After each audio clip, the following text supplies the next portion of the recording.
Welcome to Sports Talk with Steve Jones, the daily talk show with the voice of Penn State football and men's basketball. You never know what special guest may stop on by any given day. Now here's the man of the hour, Mr. Steve Jones. Great to be with you on the show today. The 49ers are out there doing everything they can to injure Seattle's quarterback before the game. Win if you can, lose if you must, but always cheat.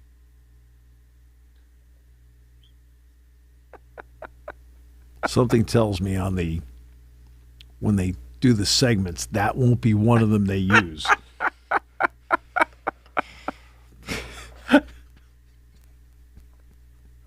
Wow. I think Bobby Heenan came up with that many years ago. Wow. So, please don't do that for those listening. Just don't cut corners. I'm not encouraging it.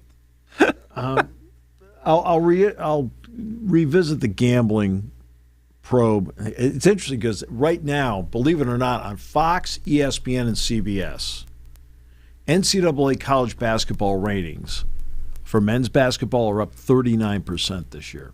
39%. Again, we keep talking about the new metrics that are helping get a better gauge on sports viewership.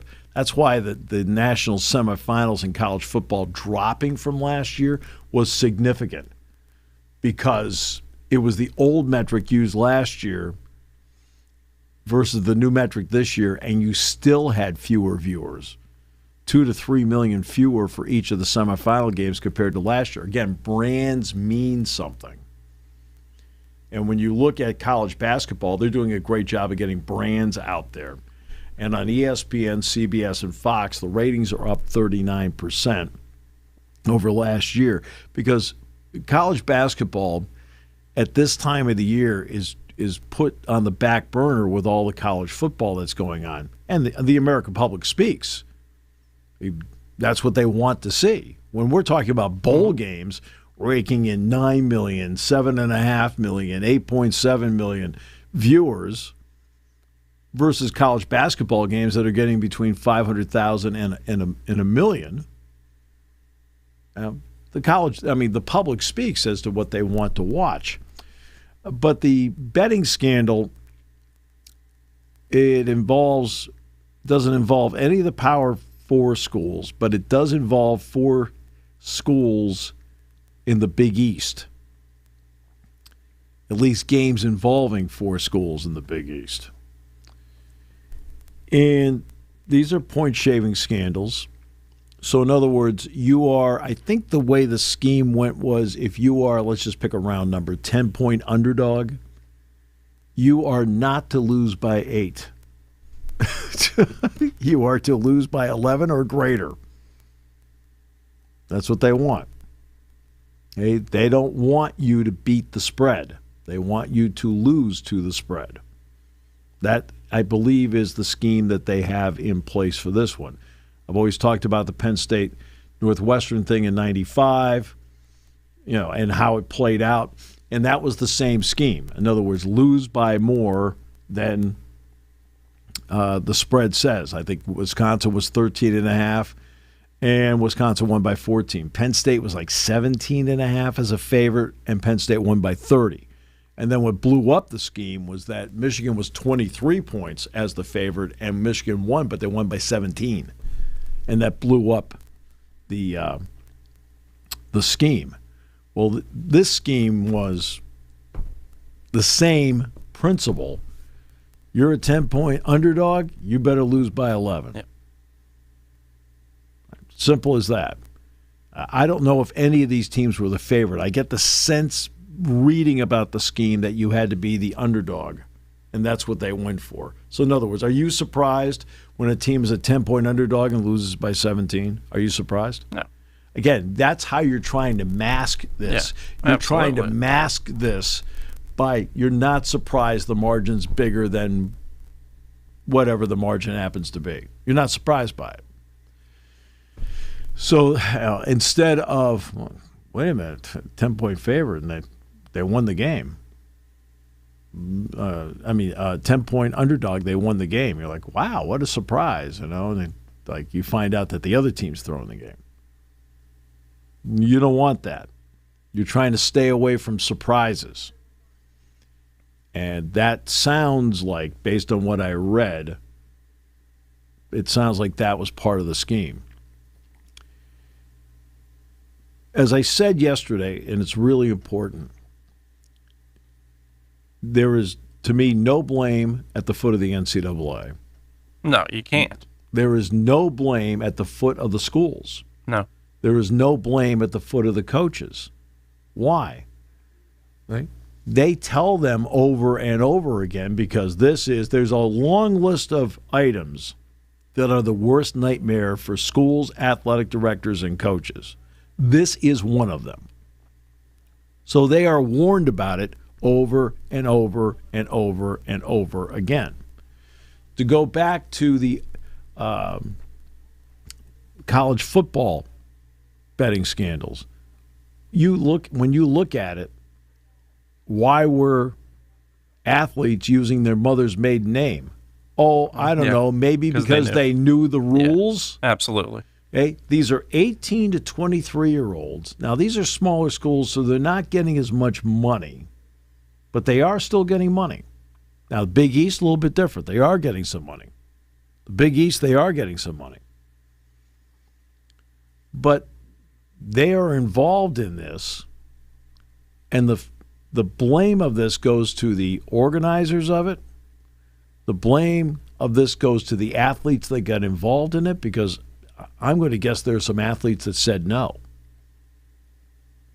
But it goes at the feet of the individuals who actually participated in the scheme.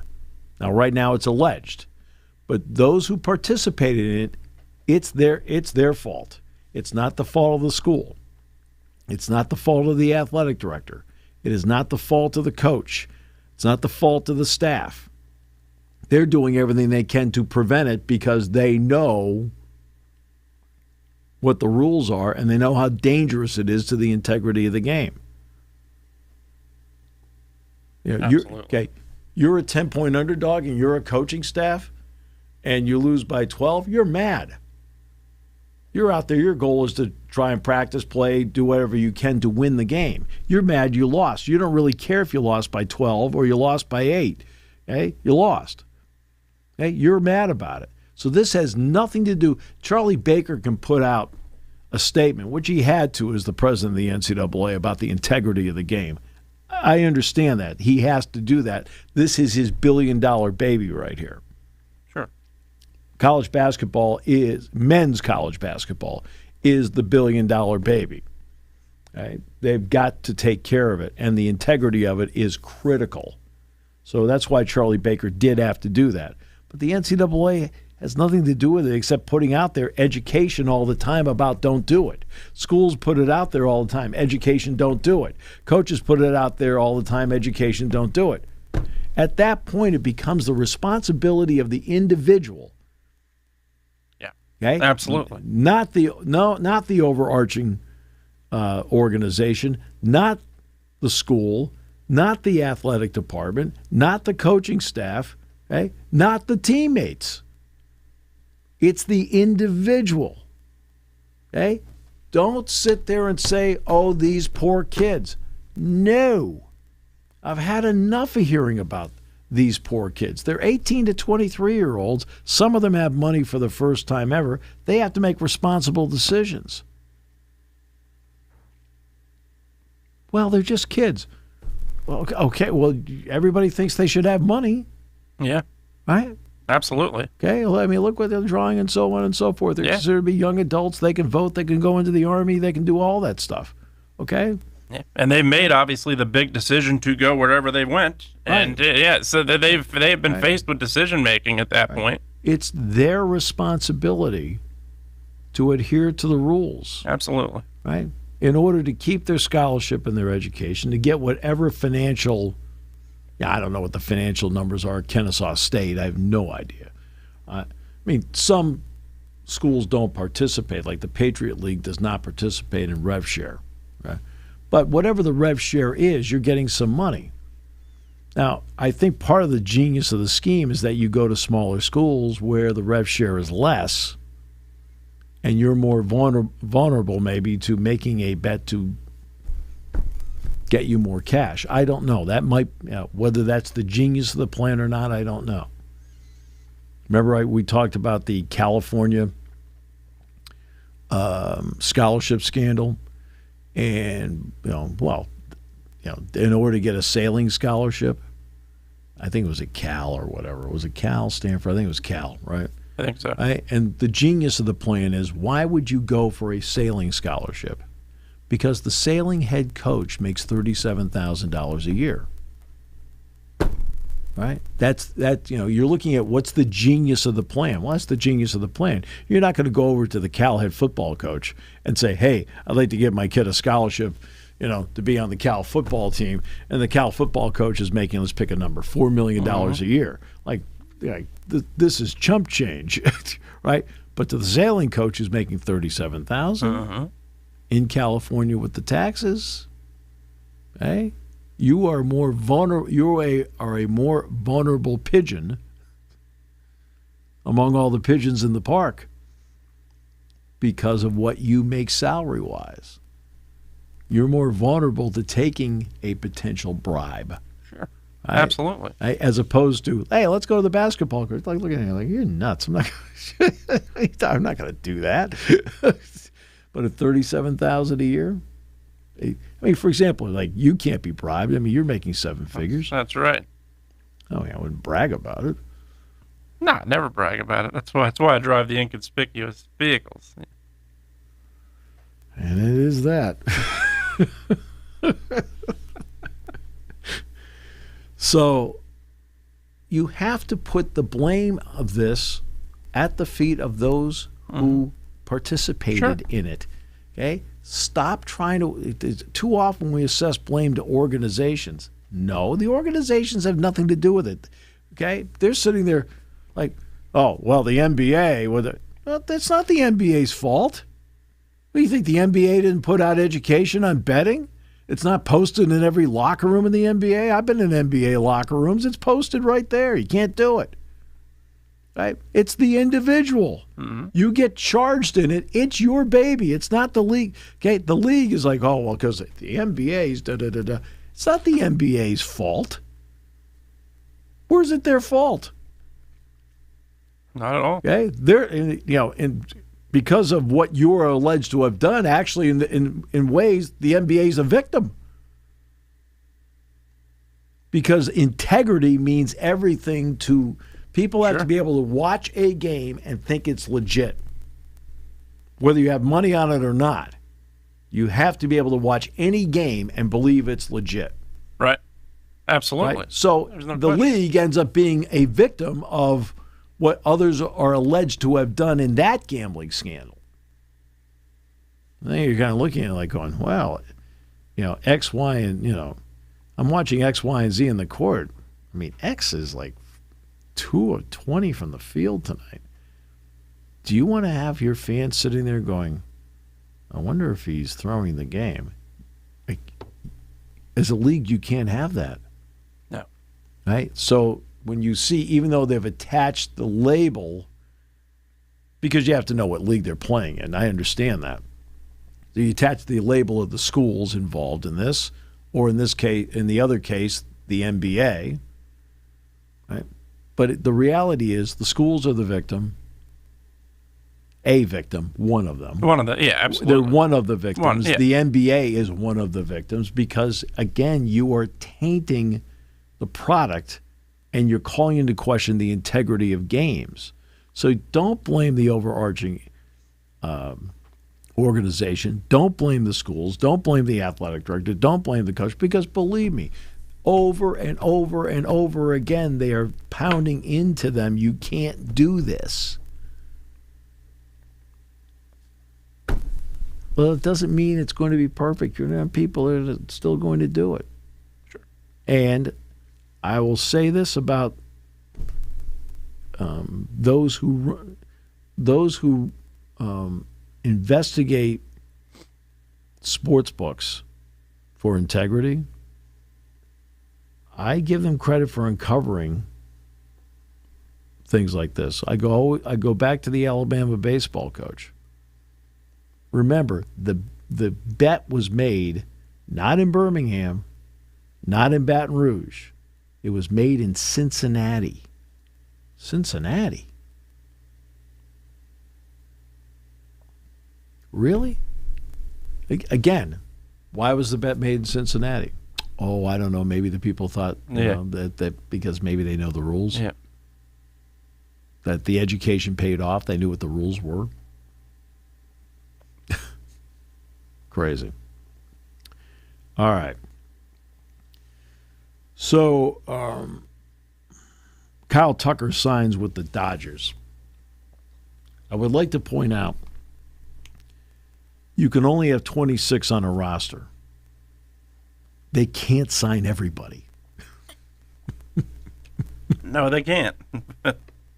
Just thought I'd point that out.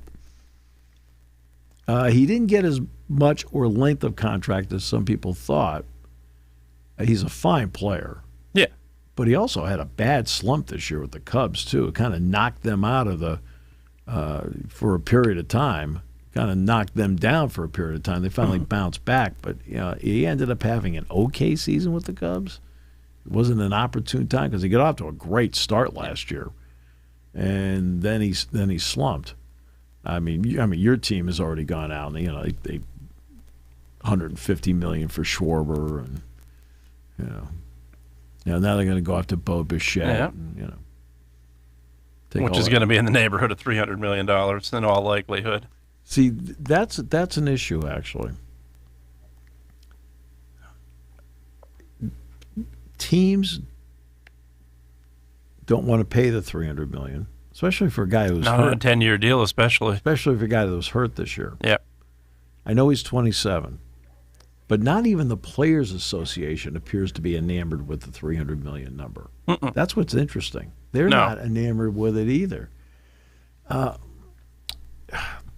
The Phillies already have two players on long-term contracts, Bryce Harper being one and Trey Turner being the other. I mean, no offense, the Turner 11-year deal makes no sense to me. No, and you were competing against a lot of teams to get him. That was the problem. And the same thing with Harper. Right. And again, Harper's a little different to me.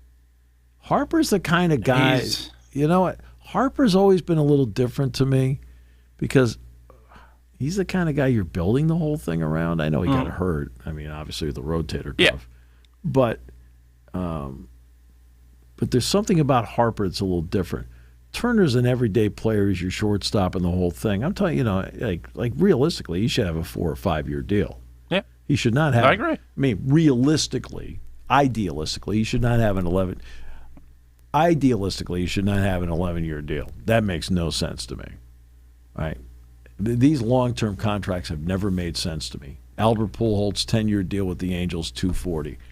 It wasn't as if Pujols didn't have some good years, and he had some years where he was hurt. Like Dustin Pedroia got 8 with the Red Sox, and then he got hurt in the Machado. Cano got 10 with the Mariners. Right? Cano got the 10 with the Mariners, and then you got the PED scandal. Like, it's such a long period of time to have somebody under contract for, as opposed to somebody like a Cal Ripken Jr. or an Al Kaline or a Carl Yastrzemski that came up through the organization, stayed the entire time. That's different, as opposed to signing a free agent that you bring in that already had played someplace else. And now you're giving them an 11-year deal. It's like San Diego did the same thing with Bogarts. Yeah. Like, really? Good play. I mean, again, these are good players. Trey Turner's a good player. Okay? Bogarts is a good player. Neither one of them is going to the Hall of Fame unless they buy a ticket. Okay? They're good, but did I say they're bad players? No, I said they're good players. Yeah, they're good players. They're all-stars, but they're not good players. I mean, they help you win games. Right. There's no question they help you win games. But 11-year commitment, 10-year commitment, and all this deferred money that's being put in there. And I don't know what the Tucker contract is. I have no idea. But the Ohtani deal, you're going to tell me that when the deferred money kicks in, the current ownership is going to be still owning the team? It could be. But could be. But anybody who buys it is going to be sitting there saying, okay, what's this albatross? We're on the hook for this. Yeah, absolutely. Oh, Ohtani's worth it. Yeah, he's worth it right now. But when you're paying money and he is not playing, is that worth it? I mean, we kid every year about Bobby Bonilla Day. Yeah. And as I pointed out before, Ken Griffey Jr. at 3 years ago, was the sixth highest paid Cincinnati Red. Yeah. And he hadn't been on the Reds in years. It's that's what gets me about the deferred money part of it. And that's where I'm concerned now. Let's take it back home, closer to home. I think it's important that there be collective bargaining for college football, college basketball. Now, what you want to do with the other sports, we'll see. Okay. But for college football and men's basketball, I think you need collective bargaining. And there are a list of things that you need to take care of collective bargaining. How do you handle NIL? How do you handle rev share? How do you handle, what's the cap on rev share? Both sides have to agree to it for that particular sport. How do you handle the portal? Both sides have to agree as to what the portal actually should be. How much movement is allowed? Is it year to year? Do you have to commit to a certain period of time? How long can you make contracts? Are you allowed to have deferred money in contracts? Oh, and by the way, just like the pros, we have to release contract deals. Suddenly out of nowhere, are you sitting there and your quarterback has a 3-year deal? Oh, by the way, in order to get under the cap, it's actually a 6-year deal with 3 years of deferred money.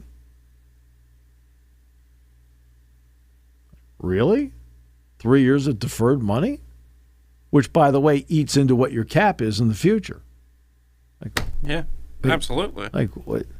Okay, but I'm saying those contracts could exist in college football. Dante Moore is not going back to Oregon for $1.95. No, and that's the advantage NIL has given you over the years. Because if this wasn't here, Dante Moore would be in the NFL. There's no question about it. A lot of guys. Rev share combined with NIL. Yeah, rev share combined with NIL, absolutely. And I'm sure things. I'm sure Nike, because we've talked about the Adidas deal, with Penn State, Tennessee, and so forth. Nike's allowed to, hi, I'm Dante Moore, or have pictures with him in his jersey where he gets paid to do it. Right? You're allowed to do that. That's the definition of name, image, and likeness. So, so what's he getting from that to stay so he doesn't have to go to the Raiders or the Jets? And he's probably physically safer. Just saying. No career-ending injuries by getting drafted by the Jets. Yikes. Now, the Raiders aren't much better. No, you look at what the Steelers, just 3 coaches in how many years? The Raiders have had 6 since 2021. Yeah, I know. Yeah. And I just think that you have to get to that point where you have to have collective bargaining. Now, what you do with the other sports, if you're going to do collective bargaining with men's basketball, you're going to have to do it with women's basketball. Sure. I understand that. I do understand that. But what you do with the other sports, I don't know how you want to go about that. It's not a rampant Wild West because the rev share numbers are just like this compared to football and then men's basketball than others. So the rev share numbers are down here for others as opposed to football and men's basketball. And that's why I think you have to put together a collective bargaining agreement. You also have to, it has to start with this. All right, I'd like to collectively bargain, but who do I make the phone call to? Yeah, absolutely. Nobody wants that phone call. That's been one of the bigger problems. Well, no, there are organizations out there that want that phone call. That want to represent the players. They exist. Yeah. They exist, but you have to have all the players on board with that entity that wants to represent the players. And those players have to be able to present what case they're bringing to that entity. Right. Well, they would negotiate this, but you already have in place, a structure with the NFL, the NBA, the NHL, Sure, Major League Baseball, MLS, already have a structure in place. I'd say the WNBA, but there is no structure there. They're a mess. Okay? Or I have a moratorium. Good. you finally get some momentum, and now you're a mess. That's okay. You're a mess. Okay. And there's a structure in place as to what should be in a collective bargaining agreement.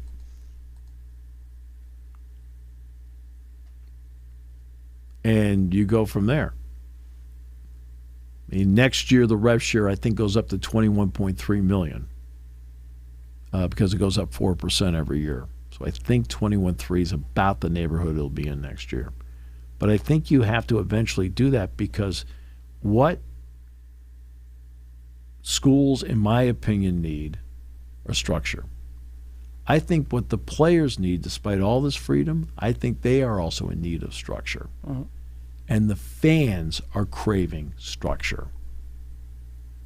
Okay?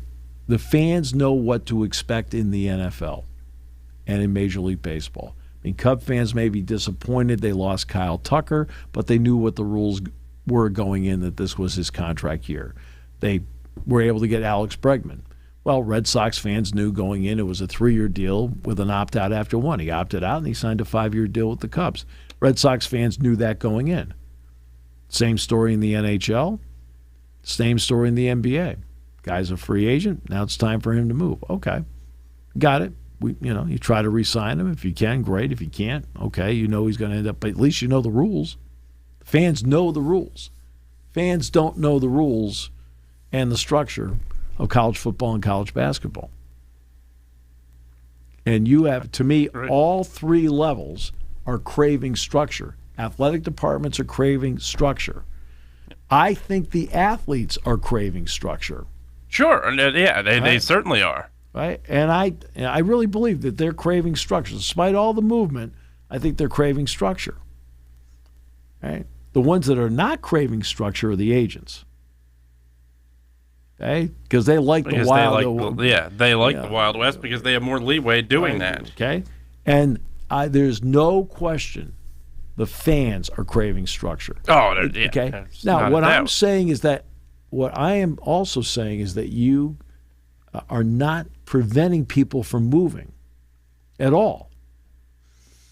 But there is a structure and a way to do it. There's movement in the NFL. Last I checked, Saquon Barkley was no longer a New York Giant. He's a Philadelphia Eagle.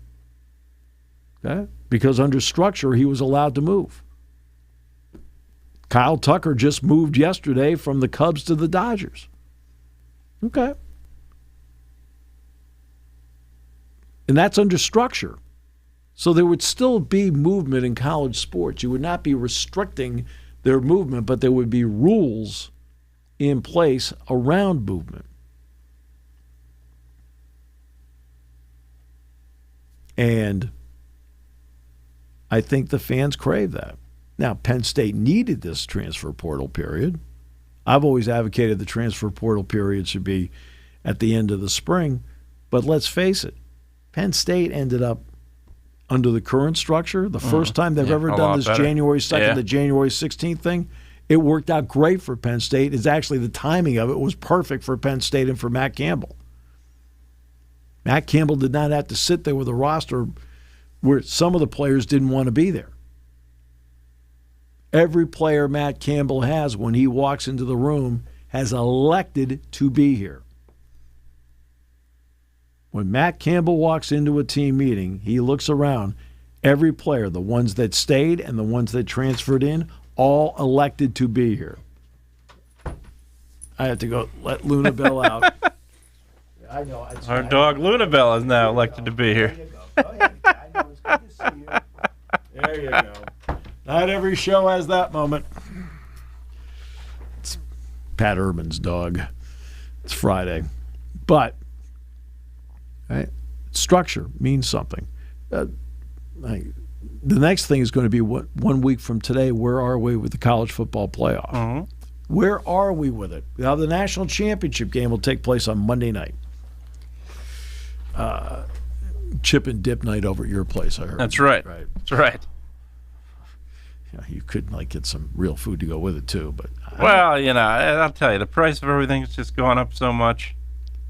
You're making seven figures. That's you can't go out and get some subs. That's the reason I make those seven figures. You have to save here and there.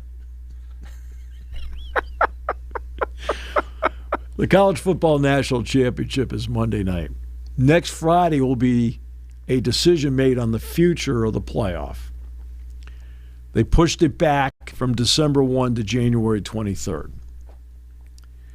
We know what the Big Ten wants. The Big Ten wants 24 down the road. Not now. Not now, but down the road at some point. 24. Yep.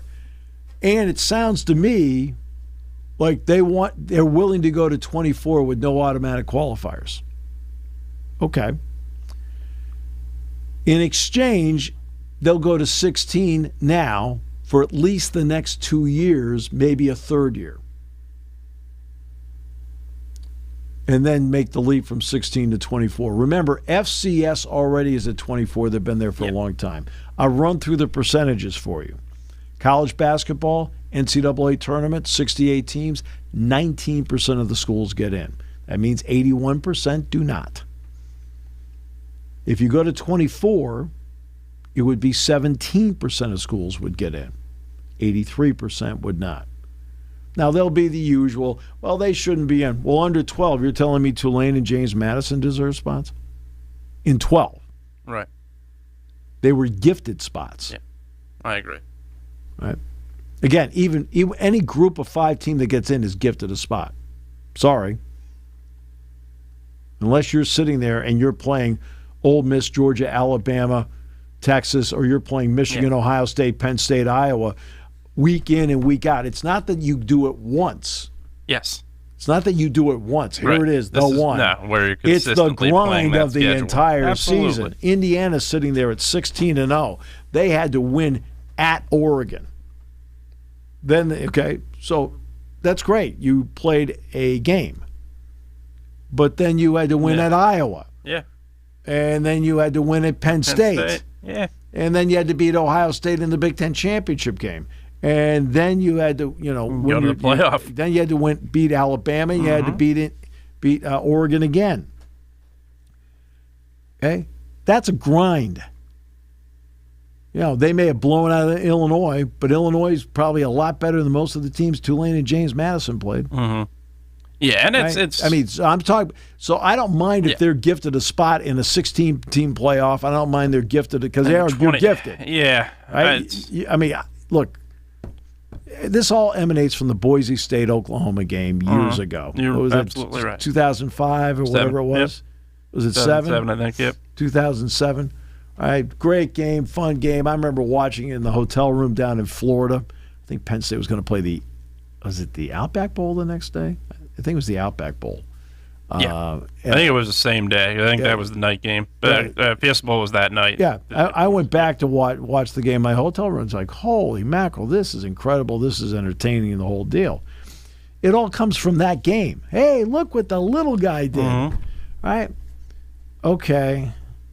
Central Florida wasn't the 4 in 2018, 17, I think it was. Yeah. 2017. Oh, they could put it up. We're national champions, the whole thing. That's adorable. Mm-hmm. All right. That's fine. Yeah. But you get to the 12-team playoff, you end up with 2 of them in there. Yeah. Which shouldn't have been the case. Okay. And that's an issue. You're telling me, Notre Dame's the easy one to talk about. Mm-hmm. You're talking about Notre Dame. I mean, all you got to do is call Vegas up. How many points would Notre Dame be favored by against these 2 teams? They both be double-digit. Texas and Notre Dame would both be double-digit favorites against these people. And they'd beat them by double digits. Right. Yep. And now you go to 24. I don't mind that they're in. Right? I don't mind that they're in. Because you have 24 spots. And they have great records. And in a 24-team playoff, with their records, they should be in. Because I've got a 24-team playoff. Right? Now, do I want it to go to 24? No. No, I think it's a little much. Yep. I prefer 16. Yep. And I think 16 is the right number. The next part is I think you have to eliminate conference. I was about to say that. I think if you put 24 in, that's what it would do, which I think is good because not everybody plays them. I think that's where you're looking at. I think the playoff committee has done a good job so far, really, in not penalizing somebody for playing in them. But there's going to be a point that comes, if it doesn't happen sooner rather than later. So that's the one good thing. If you do stretch the number further, you do get rid of the conference championships and the revenue. I don't want to hear they lose the revenue. No, they don't. Playoffs, you're going to get it right back. Look, in stretching it further, right, is enough money to compensate for not having the money from a conference championship game? Absolutely. I mean, that's how you have to balance it. Yeah. The only people that would be affected with not having a conference championship would be the Dukes of the world, where you're probably not going to go to the playoff with 5 losses, but you have the chance to win your conference. Right, exactly. And that's where they would be hurt. But then again, what were they, 8 and 5? Mm-hmm. Yeah. No. But the teams that are 11 and 1 or 12 and 0, they're not going to be hurt. No, they're going to get that money back with the revenue of the playoff. Okay. And you would get, especially with, I also think that the next part is, okay, keep the current structure at the end of where you get to the quarterfinals, semifinals, and use those games, but all home games leading up. If you're going to go 24 teams, all home games leading up. Now that brings a little more juice to the table. I'd say the very least 2 leading up. Yep, the very least 2 home games. Well, I don't care how many home games. Yeah. I haven't looked at the structure to see how you'd get there. Yeah, I think you could do 2. But and then go from there. It's also, I think, excites it's always going to excite the matchup no matter what. But I think it excites the hype around campus a lot more for that school if you are able to do 2 home games. One team plays at home one week and they're on the road the following week. I think it provides a lot of juice in a lot of ways to the local campuses. Yeah. Now, what day they would be played, I think, would be the concern. There are a lot of schools. And look, here's one. Penn State being one. You play a game on a Friday, that causes concern. That's something I think would have to be looked at. There's no doubt. Yeah. And then, it's not just here. Michigan, Columbus, a lot of other places are going to be in the same boat. Yeah, they will be. But that's going to be something that will be talked about next week. It sounds the key player in this is going to be Greg Sankey. Yep. Like, well, why more than Petitti? Because it's Petitti's proposal. It's his proposal, yeah, but it's not. Okay, if Sankey had proposed it, the key guy would be Tony Petitti, because he'd have to sign off on it. Okay, because it's Petitti's proposal, he needs Greg Sankey to sign off on it. So it's all about who proposed it and then who has to sign off on it. That's why Greg Sankey's the key guy in this. And if they don't come to a resolution, it'll be 12 teams for the upcoming season. So, and that's the story of that. All right, let's get to your big picks for the weekend. This is always painful. Oh, sorry. Denver hosting Buffalo. I believe every home game for Denver this year, the temperature has been 60 degrees or better, and I believe it's going to be at least 50 degrees or better on Saturday, tomorrow. I think it's going to be over 50 degrees. Denver, great defense. Yeah. Buffalo, mediocre defense. Buffalo has Josh Allen. That's, I think, the difference right there. Buffalo's been in this. It's hard to stress enough that when you've been in this spot before, as opposed to when you have not been there, even as the home team. Look, Sean Payton has been in big games, no doubt. He's won a Super Bowl, but Bo Nix making that first start at home in the playoffs as the 1 seed, that I think is going to be the hardest thing for him. I think Buffalo, to me, coming off that win last week against the Jacksonville team that I thought had a shot at the Super Bowl. I thought they were playing as well as anybody. And Trevor Lawrence is playing as well as anybody. But Buffalo got the win there. I think it's a momentum boost they probably need. I like Buffalo in this game as the 6th seed. I like Buffalo in this game. Yeah, I believe, I don't know. What is Buffalo? I mean, Denver, maybe just a 1.5. Yeah, it's not by much. Right. Yep. See, my issue is I don't trust Bo Nix. Not in this spot, not right away. No, I don't trust him, period, but I certainly don't trust him in this spot right now. Now, I trust 5 years from now, will he learn? Sure. I trust the Denver defense. Now, remember. Oh, I do too. Yeah. Both Shazier and Gabe Davis are out of the game. They've lost 2 receivers again. Believe it or not, we know Shakir is the key guy, and we know that Knox and Dalton Kincaid are. But I'm going to throw another guy in there that I think is going to be critical to Buffalo's success in the game. Brandon Cooks. You beat him down the field even at his age. There's no doubt. Yeah, I think that's huge. As crazy as that sounds, like that guy? Really? Yeah. And that's, he could be a key guy in the game. Yeah, but the Denver defense is excellent. I think the running back they got from Central Florida, is it Central Florida? I think so. Wears 12. He's a good player. Like him a lot. I think Buffalo may win. I think so too. Okay? Now the night game is Seattle and the team that will not be named. Sorry, I can't. Well, time now for 49 good San Francisco seconds. Look, I think there's no question the job that Kyle Shanahan's done with this team. But you go for 2 with a 4-point lead. That's fine. What does he do at the end of games, brain-wise? What does he do? That's a problem. There's no doubt. He does not come back from behind very often. Aside from the NFC Championship against the Lions. That's a problem, certainly.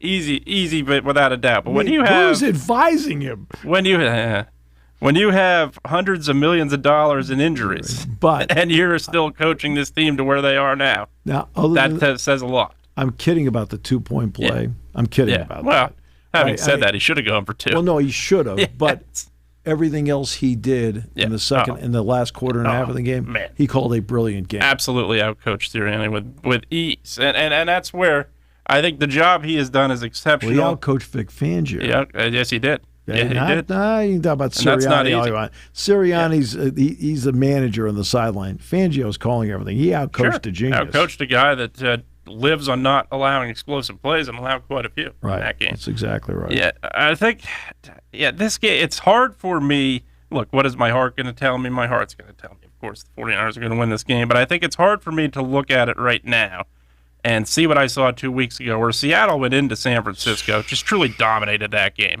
from start to finish. Defense was great. Yeah, defense was great.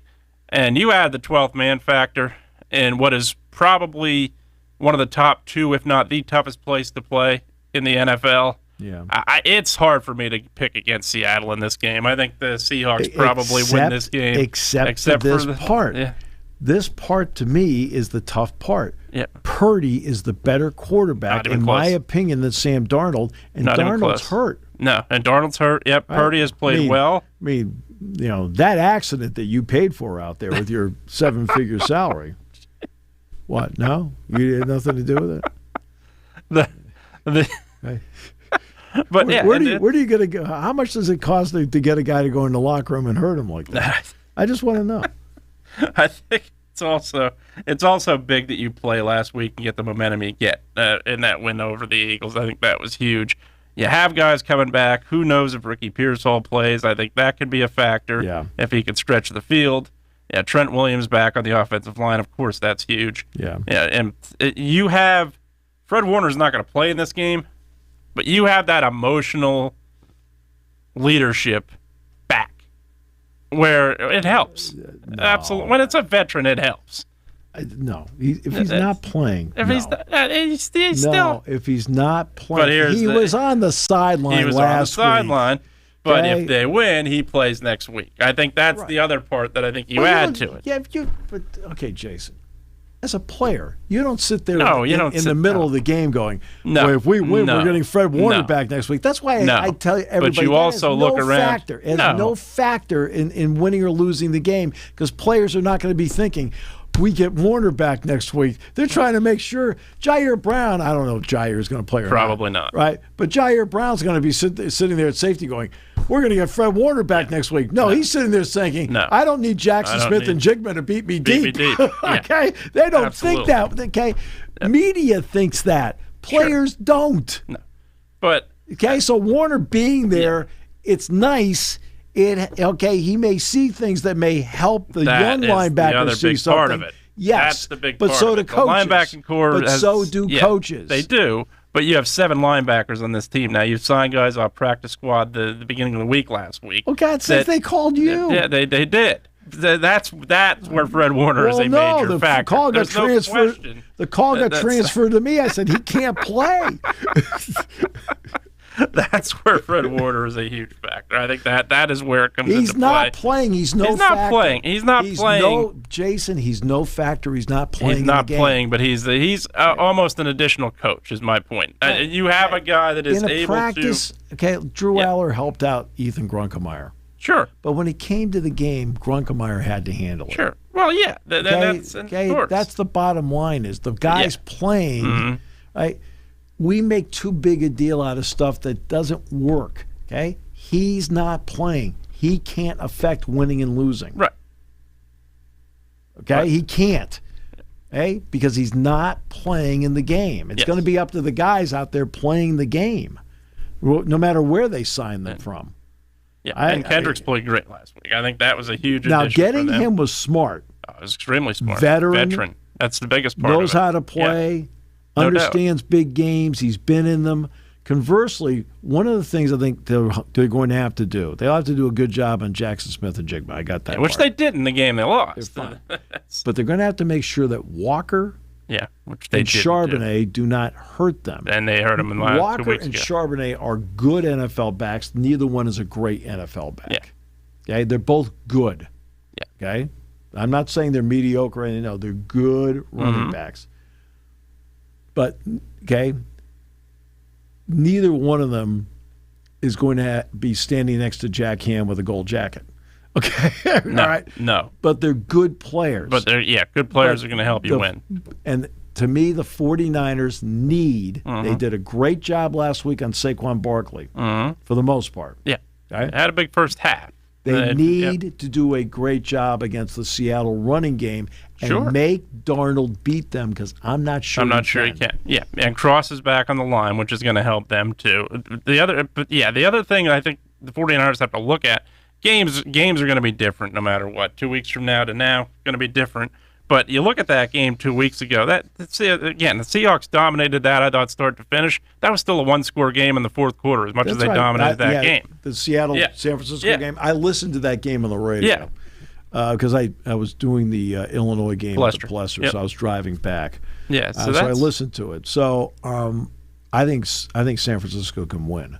I think they can win. I just think Seattle right now is further ahead this year, and that I think is going to be a huge factor. Darnold's playing hurt. He's playing hurt. And Purdy's better in the moment. I agree. Now let's go to Sunday's game. See, I know you're just such a one-track mind. That's right. I just picked the 49ers to lose, which is scary. I would have picked them to lose. That is typical of a fan that sits there and looks at it and goes, it's my team, and I just don't think they're good enough. It's like, okay. That's right. I picked them to lose last week, so I go 2 for 2. Believe me, they're Indiana fans. They're picking Miami. All right. So now we get to Sunday's games. Yeah. Right? Sunday, you've got the Patriots and the Texans. Points, in my opinion, are at a premium in this game. Yeah. And it's going to be a question of, I think New England wins. Yeah, but I think they win only because they're the home team. I hate this game. Yeah, it's a toss-up. is so hard to predict because the Houston defense is so good. What's C.J. Stroud's going to show up? The one that turned it over 3 times, or the one that was more consistent? I don't think they have Nico Collins. Yeah, that's going to be a huge factor. I don't think. I like the Patriots to win in a close game. Yeah. The one thing I absolutely hate, and the NFL is going to cover their ears right now because there's no way it's ever going to change. I hate this Monday night playoff game. It absolutely switches. It changes, I think, the week in a lot of ways. The argument's going to be, well, you got a 6-day, you're playing Sunday. Well, three of the winners are playing on short weeks. Yeah. Okay, 3 winners played on short weeks. The only one that's NFC one makes no sense either. The only one that's not are the Rams. The Rams, yeah. Right? The Rams are playing. The Rams and Bears are both getting an extra day's rest. That's why the NFC made no sense. Right. I mean, common sense would have told you to put that game Saturday. Three of the 4 winners last week are on short weeks. Right. Played on Buffalo's short weeks. Buffalo's on a short week. Yep. Right. San Francisco's on a short week. Houston's on a short week. Yeah. The Patriots are on a normal week. Yep. Right. Yep. So 3 of the winners ended up with short weeks. But I like the Patriots in this game. I think it'll be a close game. Would I be shocked if the Texans win? No. I think their defense can take them to the Super Bowl. But right now I like the Patriots in this game. Bears, Rams. It is snowing and cold today in Chicago. And Sunday night, it's going to be cold. That game is going to be very interesting in a lot of ways. How healthy is Matthew Stafford? Had that finger, and that finger affected him in the second half. There's no doubt. In that game against the Panthers. That's cold weather. Does that play a role? A little bit, I think, but... Now, Devontae Adams knows how to play in it. Exactly. He knows how to play Adams. Okay. And I think a couple of the tight ends know how to play in it. Parkinson played at Eastern Washington or something like that, right? Yeah. It gets cold there. Yes. On the red field. There's no doubt. You've made the point about Cinderella, the clock striking midnight at some point. I think we're going to see that with the Bears. How many times can they take themselves out of poor starts? Because they've gotten so many times. With all due respect. Yeah. All right. The coaching matchup is a mismatch. Yeah, and Johnson's not a bad coach. Excuse me. That game against Green Bay was as poorly coached a game. Their team won in spite of him last week. Yeah. It's 4th down at their own 32. Yeah. Hey, knucklehead, punt the ball. Yeah, absolutely. What are you doing? Yeah. Right? It's his decision. Yeah. He went for it, 5 times on 4th down? They got 1. Yeah. Like, what are you doing? Yeah. And I think, there's no doubt. McVay is... You looked at him in the sideline. He looked like a deer in the headlights. Yeah. Now, maybe he learned from it. Even if he learned from it, the Bears have not gotten off to good starts all year. And not only that, his quarterback, I go back to when he was drafted. He is great in havoc situations. The problem is he's the one that creates the havoc. Right. You're right. And that's the Bears in a nutshell this year. And defensively, they have issues. I think the Rams can exploit that. And I think at some point this clock's going to strike midnight on the Bears.